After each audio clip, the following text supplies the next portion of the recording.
Live from Fargo and serving you on TV, online, and on the go. This is Valley News Live at 6. We've been very good stewards of taxpayer dollars, and that is continuing. I think that taking 2 meetings to do this, to try to get it right, and to make sure that we spend those dollars wisely and appropriately is just the right thing to be doing. The West Fargo School District is meeting right now to decide what's next for a multi-million-dollar hockey facility that your tax dollars will be paying for. Good evening. Thank you for joining us. Mike has the evening off. The money for the facility was approved by voters in the fall as part of the $98.1 million bond referendum. But at the last school board meeting, district officials revealed that the new $16.5 million hockey arena is over budget by $1.4 million. Valley News Team's Ashley Bishop sat down with the superintendent about where this discrepancy came from and why they feel it's important. Well, usually our aspirations and our appetite is bigger than our checkbook. That's a normal part in this phase. Superintendent David Flowers says the district is still in the early design phases of the new arena. The intent was to house both high school varsity teams, but coaches told school officials they would like to have their JV teams also use the facility. The preliminary design that the architects and the construction manager brought forward would not accommodate that easily. So the board said, well, let's delay this, go back to the drawing board a little bit. Flowers says the community has a shortage of ice, and the 2-sheet addition would help alleviate the demand with youth programs, as we previously reported. The district says that architects budget how much the buildings will cost, and the estimate was over by $1.4 million.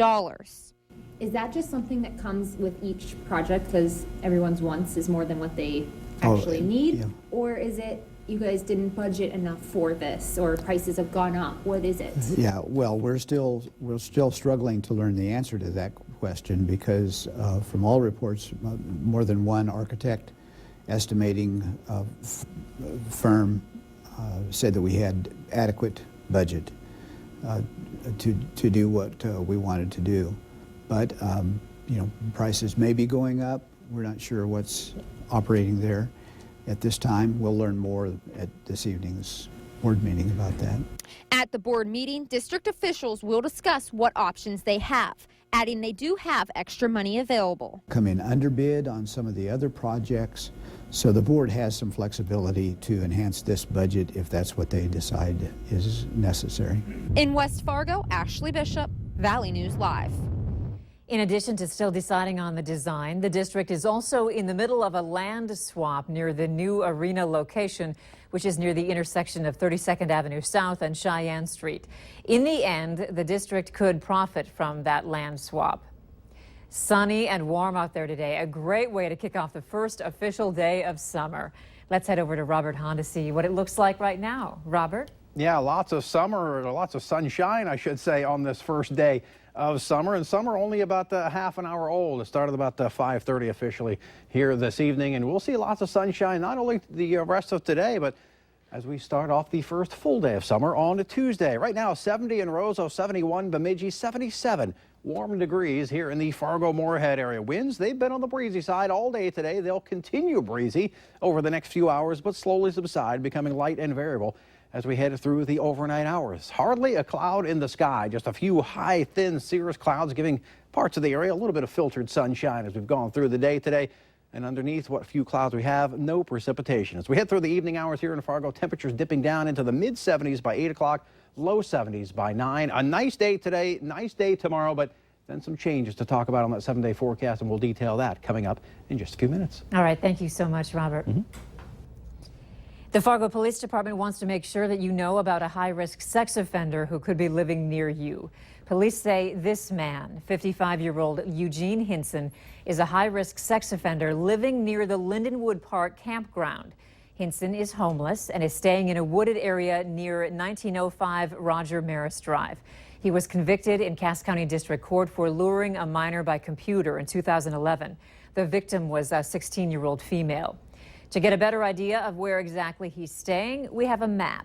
For that, head to valleynewslive.com and look for this story. A viewer sent us a picture of this sidewalk in West Fargo, so overgrown with weeds you can barely see the concrete. And that viewer said they reached out to the city and the property owners and nothing was being done to take care of the issue. Our whistleblower team went to work, and after we got involved, neighbors can now walk easily. Valley News Team's Bradford Eric has our story.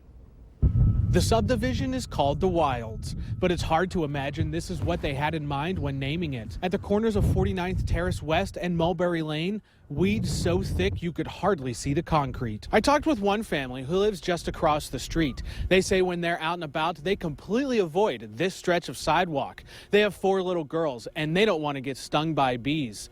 I'm also almost 6 feet tall, and some of these weeds come up past my nose. And these weeds are so thick that if I sit down, you can barely even see me. It's in an already established neighborhood, but there's lots of new construction, and these lots are still open for building. Other neighbors who didn't want to appear on camera told me it's a mosquito trap and a danger to their little ones. I checked the West Fargo City Code.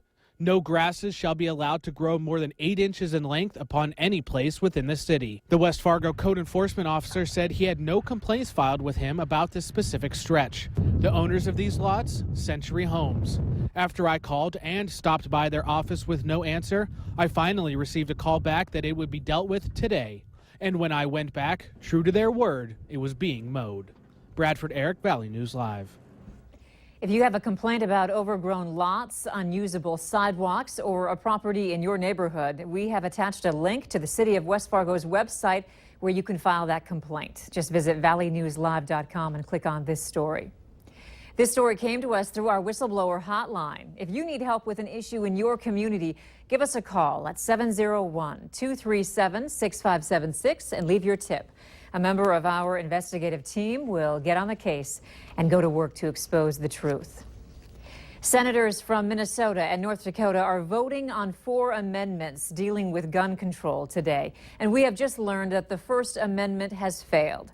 The vote was prompted by last week's 14-hour-long filibuster by Senate Democrats following the Orlando terror attack. There are 2 competing amendments that deal with background checks and 2 dealing with preventing suspected terrorists from buying guns. We reached out to our local senators, and here's what Minnesota Senator Al Franken had to say before he voted. Quote, "Not acting now would be a disservice to families across the country who have had a loved one killed or injured as a result of gun violence." Stick with Valley News Live for updates on this story as soon as the other bill passes or fails. Tonight, the Grand Forks City Council is considering an $8 million project to help cure the problem of homelessness. The Housing Authority is asking the city for a tract of land to build an apartment building for homeless people. If the city gives them the land, the Housing Authority wants to build a 42-unit apartment building for homeless people here on what is now a skate park behind police headquarters. Money for the $8 million Housing First project would come from federal loans and grants. Housing First is a concept for the chronically homeless, to end chronic homelessness. The proposal on the table now is a 42-unit project that includes space for supportive services on site. The facility would provide services such as addiction counselors to make sure people stay on track when they get back in the workforce. Richards says the Housing First concept already has a great track record in other cities. We'll have the City Council's decision on this issue tonight on Valley News Live 10 at 10. A daycare that used to be in 2 separate locations in one Valley community now has a brand new facility, thanks in part to USDA rural development. The Sunshine Center in Castleton is now under one roof. The facility space has increased, allowing them to bring in almost 30 more kids and hire more staff. It's been a definite increase, which is helping the community. It's a definite need here in Castleton. Our waiting list is long. I know all the other centers in Castleton also have long waiting lists. They were able to open this new facility because of a loan they received from USDA Rural Development, which is trying to close the child care gap that rural communities across the state are facing. Police across North Dakota took part in extra patrols for the Memorial Day holiday, handing out nearly 2,000 tickets. The latest Click It or Ticket extra enforcement campaign ran from May 23rd through June 5th. Of the tickets handed out, nearly 700 were citations for failure to use a proper safety restraint, and 21 were child restraint citations. Officers also issued over 700 speeding tickets and gave 11 citations for distracted driving. One Fargo business is keeping up with the latest and greatest technology in order to help you and your family. Details later on Valley News Live at 6. A very nice day across the region with lots of sunshine, some breezy conditions tomorrow, much of the same, but then we've got some changes to talk about. We'll detail that coming up right after this.